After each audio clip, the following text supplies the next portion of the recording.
Good evening बच्चों, स्वागत है आप सभी का। मैंने आपको इस टॉपिक से संबंधित पहली वीडियो दे दी थी जो कि इसका पार्ट 1 था। ये टॉपिक है कि किन पर्सन्स का अकाउंटिंग इंफॉर्मेशन में इंटरेस्ट होता है। ठीक है,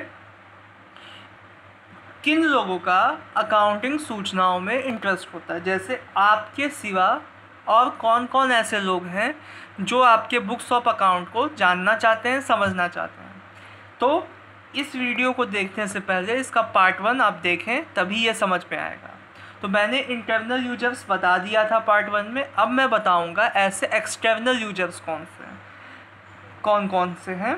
अब देखिए, एक्सटर्नल का मतलब क्या है, इंटरनल का मतलब क्या है। इंटरनल का मतलब है ये बिजनेस के अंदर होते हैं भाई, स्वामी, ओनर्स, मैनेजमेंट और एम्प्लॉय, ये तो बिजनेस का हिस्सा है और के अंदर होता है। एक्सटर्नल यूजर्स जो होते हैं वो बिजनेस में नहीं होते हैं, ठीक है, बिजनेस के बाहर होते हैं। इसके बावजूद भी इनका आपके बुक्स ऑफ अकाउंट में इंटरेस्ट होता है। तो आइए जानते हैं वो कौन कौन से हैं।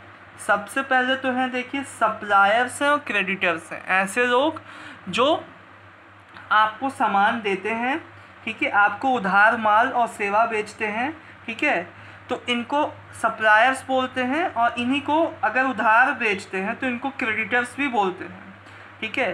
तो जो भी व्यक्ति, ऑब्वियस सी बात है, मैं किसी को उधार माल दूंगा तो मैं ये जानना चाहूँगा कि क्या वो बंदा या जिसको मैं दूंगा वो पैसे मुझे भुगतान कर पाएगा कि नहीं कर पाएगा, यानी मुझे पेमेंट दे पाएगा या नहीं दे पाएगा, ये मैं जानना चाहूँगा।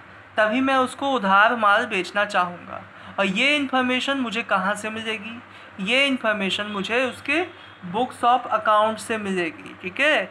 उसके बुक्स ऑफ अकाउंट से ही मुझे ये इन्फॉर्मेशन मिलेगी, बाकी कोई सोर्स तो है नहीं। इस वजह से जो लोग उधार माल बेचते हैं उनका भी हित होता है संस्था में, ठीक है। अब देखिए, विनियोजक क्या होता है। देखिए, विनियोजक या इन्वेस्टर्स इसको इंग्लिश में बोलते हैं। इन्वेस्टर्स क्या करते हैं, किसी भी संस्था को, कंपनी को कैपिटल देते हैं। कैपिटल यानी पूंजी देते हैं, साथ ही साथ उनके डिवेंचर्स को लेते हैं। डिवेंचर्स लेने से उनको लोन भी प्राप्त होता है। तो ठीक है, मुझे कहीं पैसा लगाना है तो मैं ऐसी संस्था में लगाऊंगा जो संस्था अच्छा रिटर्न देता हो, जो संस्था अच्छा पैसा मुझे वापस देगा। क्या मैं ऐसी संस्था में लगाऊंगा, या आप खुद सोचो, क्या आप ऐसी संस्था में लगाना चाहोगे जो आपका पैसा लेके बैठ जाए या जो आपको लाभ ना दे पाए? ऐसी संस्था में कोई पैसा नहीं लगाना चाहेगा। इस वजह से इन्वेस्टर्स का भी हित होता है, वो जानना चाहता है कि संस्था को लाभ होता है तो कितना लाभ होता है, और ये सूचना उसको बुक्स ऑफ अकाउंट से ही मिल पाएगी, ठीक है। अब देखिए, टैक्स डिपार्टमेंट। भाई, टैक्स डिपार्टमेंट आपने तो सुना ही होगा, इनकम टैक्स लगता है, जीएसटी लगता है।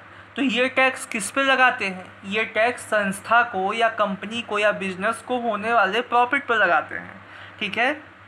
तो इनको कैसे पता चलेगा कि कितना प्रॉफिट हुआ है, क्या हुआ है? इनको उसके बुक्स ऑफ अकाउंट से ही पता चलेगा। इसलिए इनका भी हित होता है, क्योंकि इनको टैक्स लगाना है। आगे देखिए, उपभोक्ता यानी कंज्यूमर्स भी जानना चाहते हैं। क्यों जानना चाहते हैं भाई? वो माल आपसे ख़रीदते हैं, वो ये जानना चाहेंगे कि जो माल आप मुझे चिपका देते हो 100 में, आपको कितने का आता है, आप मुझे कितना लाभ लेते हो, क्या आप मुझसे वाजिब दाम लेते हो कि नहीं। तो अकाउंटिंग इन्फॉर्मेशन ही एकमात्र साधन है जिससे उन्हें ये चीज़ें पता चल सकती हैं। आइए आगे चलते हैं। अगला है लोकल कम्युनिटी, ठीक है। जो स्थानीय समुदाय है वो ये जानना चाहेगा। तो देखिए, स्थानीय समुदाय या लोकल कम्युनिटी ये जानना चाहेगा कि ये जो बिज़नेस चलता है, हमारे बगल में जो बिज़नेस चलता है, ये देखो कितनी अच्छी कंपनी है, बड़ी सी इसकी बिल्डिंग है, ठीक है। ये आसपास के लोगों को, समुदाय के लोगों को, इस एरिया के लोगों को कितना एम्प्लॉयमेंट देती है, क्या ये अपनी कुछ सामाजिक जिम्मेदारी निभाती है कि नहीं निभाती है, कितने लोग यहाँ काम करते हैं। तो ये सब इन्फॉर्मेशन अकाउंटिंग बुक से पता चलेगी। गवर्नमेंट को क्यों चाहिए भाई? सरकार को भी चाहिए, सरकार का भी हित होता है आपके अकाउंटिंग इन्फॉर्मेशन में। पूछोगे क्यों? इसलिए क्योंकि सरकार को ना कई तरह की पॉलिसीज़ बनानी होती हैं। देखिए, गवर्नमेंट को कई प्रकार की पॉलिसी बनानी होती है देश के लिए। तो आपके बुक ऑफ अकाउंट्स जो हैं वो इसके इन्फॉर्मेशन का साधन होता है कि इस प्रकार की संस्थाओं को कितना प्रॉफिट होता है और कितना लॉस होता है। उसके बेसिस पे सबका कलेक्ट करके डेटा गवर्नमेंट जो है अपनी पॉलिसी बनाती है।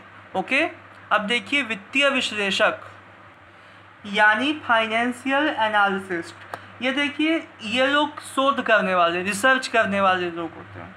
तो इनका काम ही है कि प्रत्येक संस्था के वित्तीय विश्लेषण करना, उसमें से कुछ चीज़ें निकालना और ये बताना कि इस प्रकार की संस्था को और इस तरह के लोगों को क्या फ़ायदा होता है। ठीक है, तो ये सूचना उनको बुक्स ऑफ अकाउंट से ही मिल पाती है। स्टॉक एक्सचेंज वो जगह होती है जहाँ पे आपके शेयर्स और डिवेंचर को खरीदा या बेचा जाता है।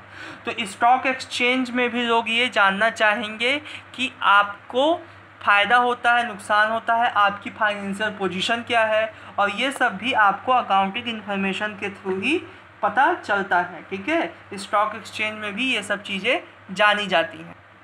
ये देखिए ट्रेड एसोसिएशन होता है सभी बिजनेस का, व्यापार मंडल का आपने नाम सुना होगा। ये क्या होता है? ये बिजनेसमैन्स का एक समूह होता है जो लोग आपस में मिल जाते हैं, एक दूसरे के जो मतलब उनके अधिकार हैं, जो राइट्स हैं, उनको प्रोटेक्ट करते हैं। ठीक है, तो ये जो है ये भी ये जानना चाहते हैं कि इस तरह की संस्थाएं मतलब जिनका हमने संघ बनाया है उनको क्या फ़ायदा होता है, उनकी क्या उन्नति है कि नहीं है। तो उस हिसाब से वो अपनी पॉलिसी की डिमांड करते हैं, उस हिसाब से गवर्नमेंट से ऐड मांगते हैं, उस हिसाब से वो अपनी पॉलिसी बनाते हैं।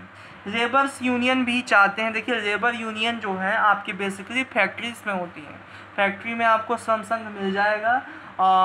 ये जो है ये श्रमिकों के जो राइट्स हैं उनके लिए फाइट करती हैं, साथ ही साथ फैक्ट्री को इस बात के लिए मनाती हैं कि जो भी पॉलिसी बने वो लेबर्स के अगेंस्ट ना बने। ठीक है, इनको भी अकाउंटिंग इन्फॉर्मेशन इसलिए चाहिए होती है ताकि वो अपने उचित श्रम की मांग कर सकें, यानी अच्छा लेबर जो उस समय का लेबर जो है उसकी मांग कर सकें। तो ये इन्फॉर्मेशन उनको अकाउंटिंग बुक से ही मिलती है, इस वजह से इनका भी हित होता है आपके बुक्स ऑफ अकाउंट में। मुझे उम्मीद है कि आपको ये समझ में आया होगा। अगर नहीं समझ में आएगा तो आप मुझसे पूछ सकते हैं। गुड बाय, मिलते हैं नेक्स्ट वीडियो में।